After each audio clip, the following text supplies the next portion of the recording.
질문을 하나 던지고 말씀을 시작하려고 합니다. 하나님께서 내 기도를 들어주실 만큼 내가 잘해 왔는가? 하나님께서 내 기도를 들어주실 만큼 내가 이제까지 잘 살아왔는가? 신앙생활이란 게 이런 거라고 저는 생각합니다. 나를 위하여 행하신 은혜의 역사를 치열하게 기억하는 것이다. 신앙은 기억하는 겁니다. 주님께서 내게 베푸신 은혜를 치열하다는 말은 불같이 맹렬하게 오늘 이르기까지 하나님이 내게 베푸신 은혜를 치열하게 기억하는 것, 이게 신앙생활이고 그 은혜를 따라 살아가는 게 믿음의 생활이라고 생각합니다. 오늘 요셉의 얘기를 강론할 텐데 우리가 요셉 생각하면 특별히 창세기 39장 2절 3절을 떠올리면서 부러워합니다.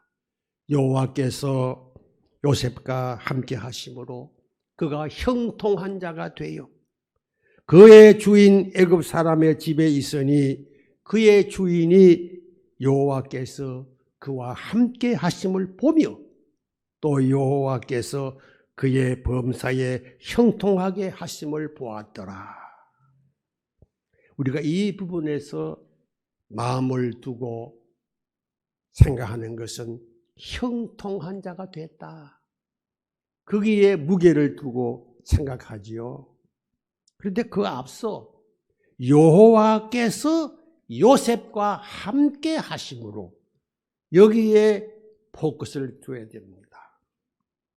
우리는 요셉의 생애를 보면서 형통한 생애 얼마나 좋을까 부러워하지요.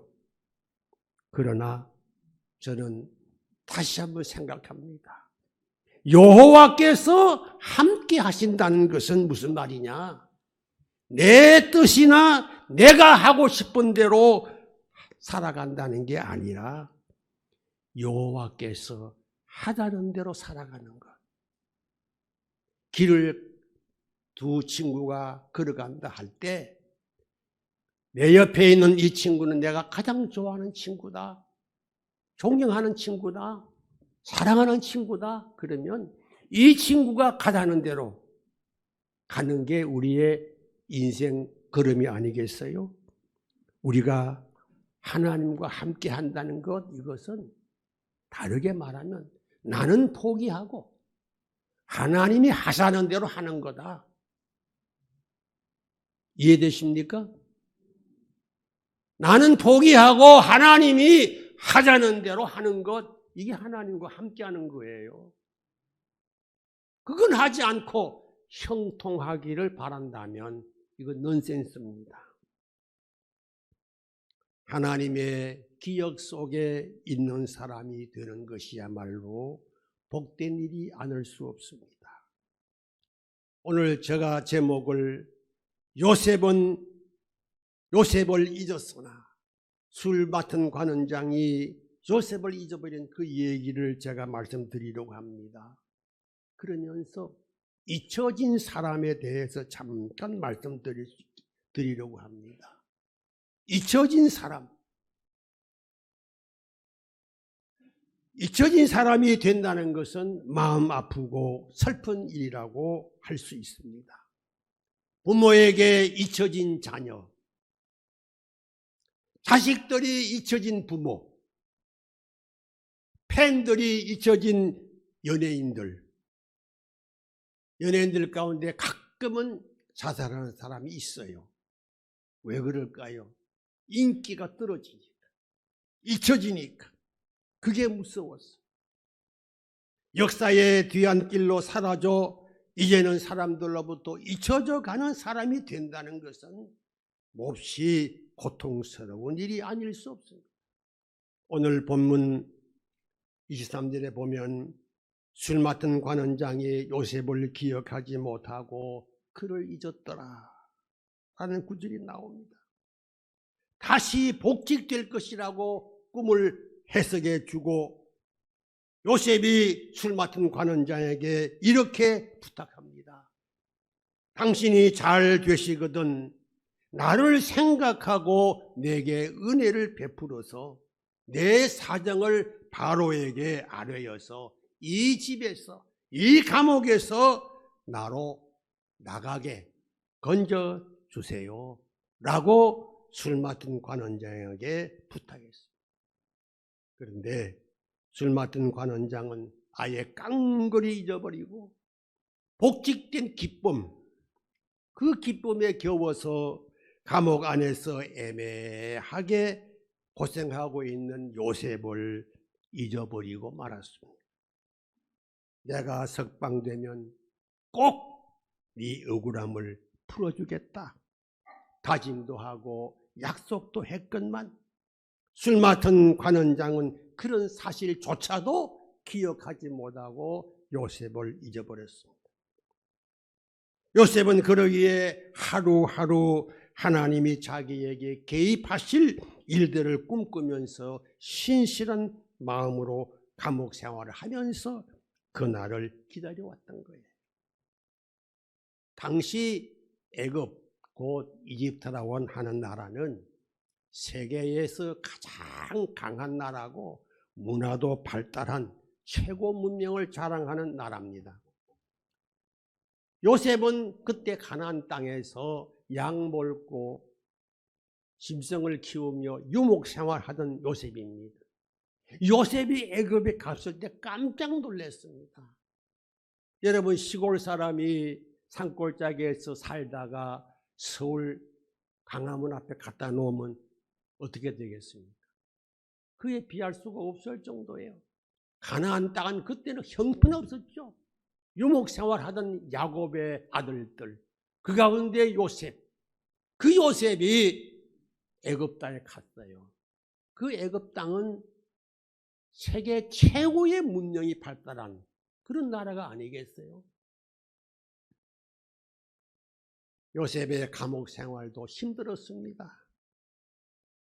보디발이 그를 뽑아서 총무로 삼았지만은 신세는 종의 신세, 종놈이에요. 요셉은 술 맡은 관원장이 추록하고 나서 생각합니다. 술 맡은 관원장이 내 형편을 아니 이제 곧 풀려날 것이다. 바로에게 이 얘기를 해서 풀려날 것이다. 그러면서 한편으로는 하나님 앞에 조용히 생각합니다. 하나님, 내 억울한 것 아시죠? 그러면서 풀려나기를 기대했습니다. 그러면서도 한편으로는 불안이 있습니다. 두려움이 없지 않았습니다. 믿음을 가지고 산다고 하면서도 미래에 닥칠, 내일에 닥칠 불안에 대해서 안심하지 못하고 전전긍긍하는 것, 이게 연약한 우리 인생의 모습이 아닐까? 마음이 흔들립니다. 마음이 흔들리니까 믿음도 함께 흔들립니다. 믿음이 흔들리니까 인생 자체가 흔들릴 수밖에 없어요. 그러다가 낙심하고 절망의 구렁텅이요 곤두박질 치고 마는 거죠. 여러분, 절망이라는 것은요, 누가 옆에서 도와주지 않아도 스스로 빠져들어가는 게 절망이에요. 절망이라는 건 누가 도와줄 필요가 없어요. 그게 특성이에요. 누가 안 도와줘도 절망하고 낙심하는 거예요. 희망이라는 게 뭡니까? 말씀이 주어지거나 옆에서 누가 격려하거나 자존감을 세워주거나 그러면 희망이 생기기도 하지만 절망이라는 것은요, 가만 내버려 두어도 스스로 그냥 빠져들어가는 게 절망입니다. 이 같은 불안스러운 흔들림 속에서 요셉은 하루하루 지나고 있습니다. 우리들의 인생사례도 그렇지 않습니까? 힘들고 어려운 일 때문에 마음이 흔들리고 믿음이 흔들리고 인생 자체가 흔들릴 때가 많이 있습니다. 그래서 시편 41편에 보면 고라자손이 이렇게 시를 읊었습니다. 내 영혼아 네가 어찌하여 낙심하며 어찌하여 내 속에서 불안해하는가? 너는 하나님께 소망을 두라. 그가 나타나 도우심으로 말미암아 내가 여전히 찬송하리로다. 이런 불안스러운 흔들림, 감옥에서의 그 기다리도 소식이 없을 때의 요셉의 그 불안스러움, 낙심함, 생경하고 서름서름한 남의 나라 감옥에서 고난의 긴 시간을 힘들게 지나노라면 믿음이란 게 흔들릴 수밖에 없는 거예요. 세례 요한도 흔들렸어요. 메시아가 오신다고 이 얘기를 하면서도 나중에는 세례 요한도 제자들을 보내서 오실 그분이 당신입니까? 라고 묻는 이유가 뭡니까? 흔들림이 있었기 때문에 그런 거예요. 저 어떤 시인을 보니까 이런 시가 있어요. 흔들리며 피는 꽃. 흔들리지 않고 피는 꽃이 어디 있으랴? 이 세상 그 어떤 아름다운 꽃들도 다 흔들리면서 피었나니, 흔들리면서 줄기를 곧게 세웠나니 흔들리지 않고 가는 사랑이 어디 있으랴? 젖지 않고 피는 꽃이 어디 있으랴? 이 세상 그 어떤 빛나는 꽃들도 다 젖으며 피었나니, 바람과 비에 젖으며 꽃잎 따뜻하게 피었나니 젖지 않고 가는 삶이 어디 있으랴? 이분은 인생 자체가 흔들린다라고 하는 것을 깨달았기 때문에 흔들리면서 피는 꽃이라고 시를 읊었습니다. 이분은 틀림없이 인생의 그 깊은 뜻을 깨달았기 때문에 이런 시를 쓸 수 있었지 않겠나. 흔들리면서도 줄기를 세워가고 꽃을 피우는, 이게 인생의 하는 일이 아니겠어요? 아무리 믿음이 좋고 훌륭해도 고난을 당하고 시련을 겪으면서 흔들림이라는 게 반드시 있을 수밖에 없습니다. 여러분 이렇게 앉아 있으니까 예배를 드리고 말씀을 듣고 하다 보면 믿음이 흔들리지 않고 굳건하게 잘 서 있는 것 같이 보이지만 현실적으로 나가서 보면 내 마음이 흔들리고 믿음이 흔들릴 때가 없잖아 있는 거예요. 우리가 살아가다 보면 내 마음대로 잘 이루어진 맑은 날이 얼마나 됩니까? 여러분 지나온 세월 한번 보십시오. 오늘 여기 보니까 머리가 허여신 분들이 많이 계신데 그 세월 살아오면서 맑은 날이 얼마나 됐어요? 그저 잔잔하게 평안하게 지나기만 해도 감사할 날이 참 드물죠. 때로는 비바람이 몰아칠 때도 있었고 갑자기 물이 집 안으로 들어와서 온 집안이 물에 잠기는 때도 있었죠. 산사태로 몰살하는 경우도 있었죠. 키우던 오리와 닭이며 소며 이런 것들이 그냥 태풍 때문에 그냥 몰살당하는 그런 분도 있었죠. 얼마 전에 보니까 수박을 재배하는 어떤 농장 주인께서 수박을 붙들고 울더라고요. 이게 인생살이에요. 한숨과 눈물이 범벅되어서 가슴을 짓누르며 살아가는 게 우리의 삶이란 말이에요.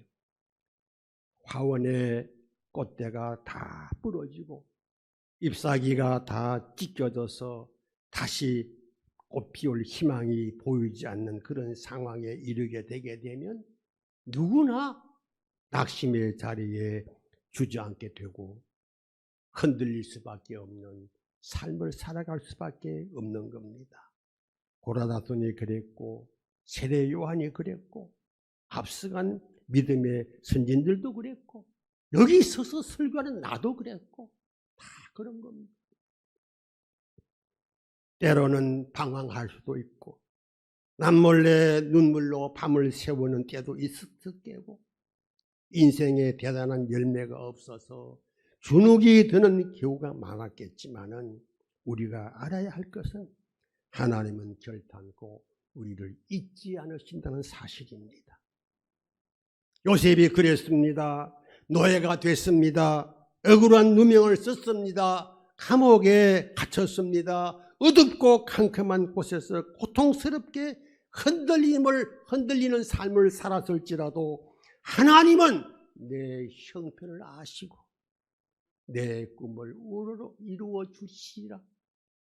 그가 믿고 의지했던 것이죠. 그가 하나님과 함께 했다는 것은 바로 그런 뜻입니다. 요셉은 그런 확신 속에서 아픔의 세월을 하루하루 살아갔습니다.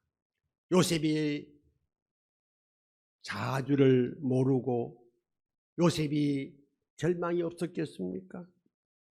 술 맡은 관원장에게 당부를 드렸으니 조금 있으면 좋은 소식이 올 것이라 믿고 있었겠죠.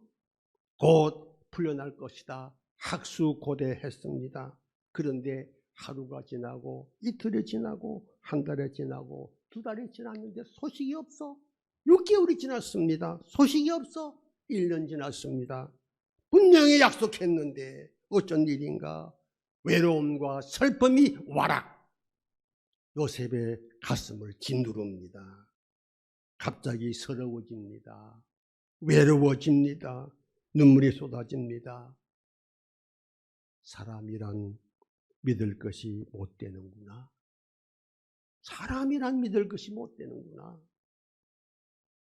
섭섭함이 마음속에 자리 잡고 있을 그 무렵에 오른쪽 가슴에서 생생한 주의 음성이 들리는 것 같습니다.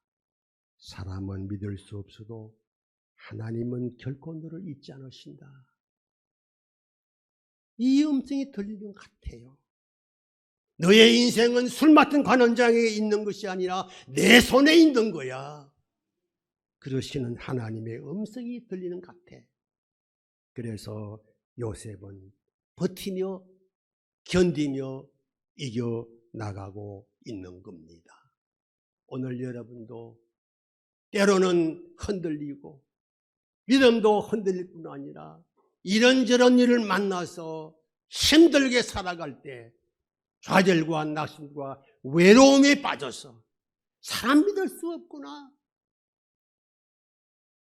생각하고 절망의 구렁텅이에 떨어져서 허덕이는 분들이 있습니까? 사람은 믿을 수 없어도 하나님은 우리를 잊지 않으십니다. 기억하시기를 바랍니다. 한번 따라합시다. 사람은 믿을 수 없어도 하나님은 나를 잊지 않으신다. 우리 인생은 누구에게 있지 않고 하나님 손에 있다는 것을 여러분 믿으시기를 바랍니다. 오늘 마지막 절에 보면 술 맡은 관원장이 요셉을 기억하지 못하고 그를 잊었더라. 사람은 그를 잊었더라. 술 맡은 관원장은 그를 잊었더라. 내가 주고 내가 부탁한 그 사람 철통같이 믿고 의지했는데 그가 나를 잊어버렸더라. 여기에 요셉의 안타까운 마음이 그를 짓누르고 있었던 거지요. 요셉도 어찌해 볼 수 없어요. 자신의 인생이 이렇게 감옥에 묻혀서 썩어야 될 인생이 아니지 않느냐. 하나님이 꿈을 주시고 하나님이 함께해 주셔서 뭔가 하나님이 해야 할 일을 내게 맡겨주셨는데 그 일을 내가 해야 되지 않을까?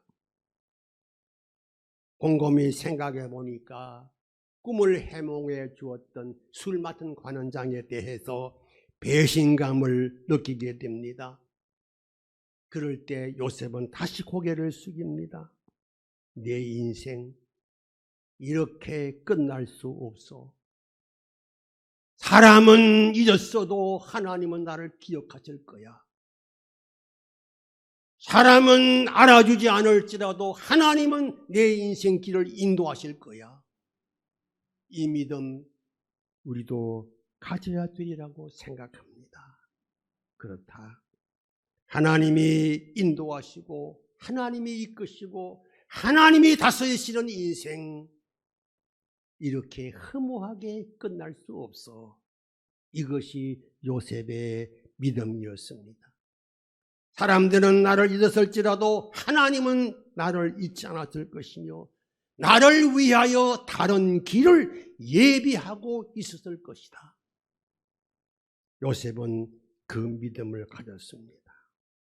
여러분, 창세기 39장 아까 제가 읽어드렸지만 여호와께서 함께 하심으로, 이 말은 하나님과 동행한다는 얘기잖아요. 하나님과 동행하면서 살아갈 때 위로부터 뭔가 다가오는, 마음에 다가오는 그 무엇이 사인이 있었을 거예요. 요셉은 그것을, 만약 우리가 요셉과 같은 그런 상황에 빠지게 된다면 어떻게 하시겠어요? 사람은 하나님이 주시는 비전이 있어야 그 비전을 따라서 소명을 가지고 확신 있게 살아갈 수가 있는 것입니다. 그게 없으면 참 인생 사는 의미가 별로 없다라고 생각합니다. 창세기 41장 1절 말씀 제가 읽습니다. 만 2년 후에 바로가 꿈을 꾼 적 자기가 나일 강가에 서 있는데, 만 2년 후에 술 맡은 관원장이 추록하고 난 후 내가 네 어려운 사정을 바로에게 얘기를 해서 풀려나게 해주겠다고 한 2년이 지났습니다. 만 2년. 요셉에게는 하루가 천년 같은 세월이었죠. 마음이 무너지고 인생이 망가지는 듯한 험한 세월을 요셉은 보냈습니다. 그런데 하나님은 요셉에게 2년이라는 시간을 더 기다리게 하신 거예요.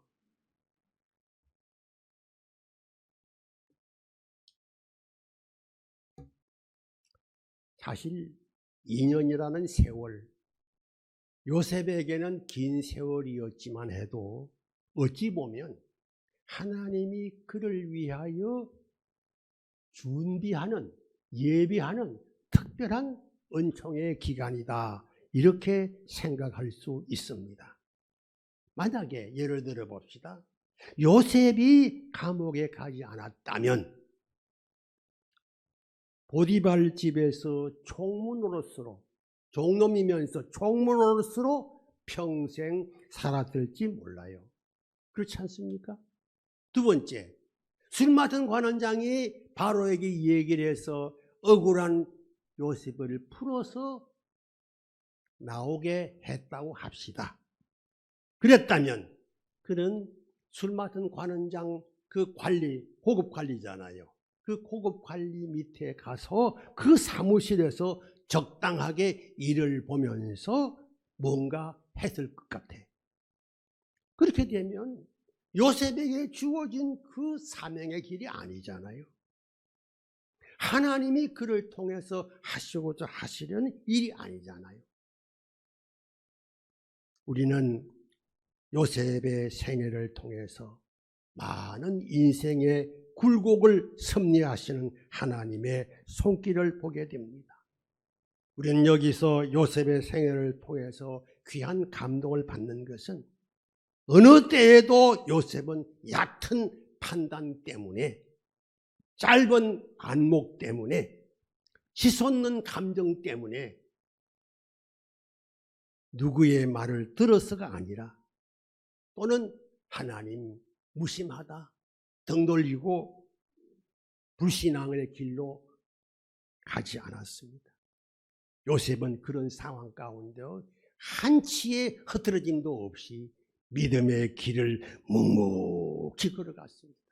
이것은 아브람, 이삭, 야곱 이분들의 믿음의 전통을 계승해서 그는 그대로 아무 소식이 없었고 아무 증거가 보이지 않았지만 하나님 믿고 의지하면서 묵묵히 믿음의 길을 한 걸음 한 걸음 걸어간 것입니다. 사랑하는 성도 여러분, 여러분에게도 어려운 일이 없지 않겠죠? 여기 앉아 계시지만 아까 우리 한장님은 잠깐 얘기했습니다만 어려운 일이 있어요. 없을 수가 없어요. 그럴 때 흐트러지거나 흔들리거나 그러지 마시고 우리를 사랑하신 하나님 의지하시고 믿음을 저버리지 않고 묵묵히 걸어가시는 은혜가 있기를 주의 이름으로 부탁합니다. 2년의 세월 동안 하나님은 더 큰 계획을 위하여 준비했습니다. 요셉이 해야 할 일들을 위하여 지경을 넓히고 계셨습니다. 저는 여러분들에게 꼭 강조하고 싶은 게 있어요. 선하신 하나님, 우리 하나님은 사랑의 하나님이시라 나를 위하여 언제나 좋은 것을 예비하시고 주시는 분이시다라는 것을 꼭 믿으면 좋겠어요. 하나님은 나를 위하여 언제나 좋은 것을 주시는 분이시다. 때로는 우리가 고난도 있고 역경도 있고 생각지 않았던 아픔도 있고 상처도 있고 지난번에 잠깐 얘기했습니다마는 분도한 지구 때문에 폭풍과 태풍이 비가 쏟아지고 사태가 나고 그래서 얼마나 많은 이들이 고통받았습니까? 그럼에도 불구하고 하나님은 내게 선한 것을 주시는 하나님이시다. 굳게 믿으시는 은혜가 있기를 부탁합니다. 세계 최대 강국인 이집트의 바로 왕으로 하여금 꿈을 꾸게 합니다. 그 술 맡은 관원장이 잊어버렸던 2년 동안 하나님은 바로에게 꿈을 꾸게 하시는 거예요. 사람들은 요셉을 잊어버린 그 시간 하나님은 잊지 않으시고 요셉을 위하여 일하고 계셨던 것입니다. 사람들은 잊었으나 하나님은 결코 나를 잊지 않으셨다. 사람들은 너를 잊었으나 나는 너를 잊지 않았어. 이 말씀을 오늘 꼭 여러분들은 기억하시면 좋겠어요. 세상의 모든 사람들로부터 잊혀져서 외롭고 쓸쓸하게 아픔 가운데 절망 중에서 허덕여 본 일이 있습니까? 그것도 고난 가운데 상처를 입고 엎어져서 넘어져서 일어날 기력도 없는 상황 속에서 자빠져 힘들게 살아간 적이 있었습니까? 우리를 위해서 약속하신 말씀을 기억하시고 일어서시기를 바랍니다. 이사야 44장 21절에 보면 기막힌 말씀이 있어요. 야곱아 이스라엘아 이 일을 기억하라. 너는 내 종이니라. 내가 너를 지었으니 너는 내 종이니라. 이스라엘아 너는 나의 이점이 되지 아니하리라. 이 말은 나는 절대로 너를 잊지 않겠다 하는 말씀이에요. 사람들은 잊었으나 나 여호와는 너를 잊지 않아. 우리 하나님은 실수가 없으신 하나님이십니다. 하나님이 요셉과 함께 하셨다는 것은 깜깜한 감옥에서 믿음의 노래를 부르며 소망의 노래를 부르고 있었다는 이 얘기예요. 요셉을 감옥에다 2년 더 가두어두신 분도 하나님, 이집트 바로에게 꿈을 꾸게 하신 이도 여호와 하나님, 꿈꾼 바로에게 궁금증이 일어나서 그 궁금증이 불같이 일어나서 꿈 해몽할 사람을 찾게 하신 것도 하나님, 옥중에서 두 간원으로 하여금 꿈을 꾸게 하신 것도 하나님, 그 꿈을 해몽함으로 이집트 정부 고관들이 감옥에 꿈을 잘 해석하는 요셉이 있다더라 라는 것을 알게 하신 것도 하나님, 감옥의 문을 여시고 요셉을 끌어내신 이도 하나님, 세계 최강의 이집트 나라의 총리가 되게 하신 이도 하나님, 세계 역사를 꿈대로 발전하고 진행하게 하셔서 이끄시는 분도 하나님, 하나님은 실수가 없으신 하나님이십니다. 따라할까요? 사람은 닫아도 하나님은 여신다. 사람은 닫아도 하나님은 여셔. 사람은 잊어도 하나님이 잊지 않으셔. 이 말씀 여러분 꼭 기억하시고 험한 인생살이 복되게 살아가시는 은혜가 있기를 주의 이름으로 축복합니다. 기도합시다.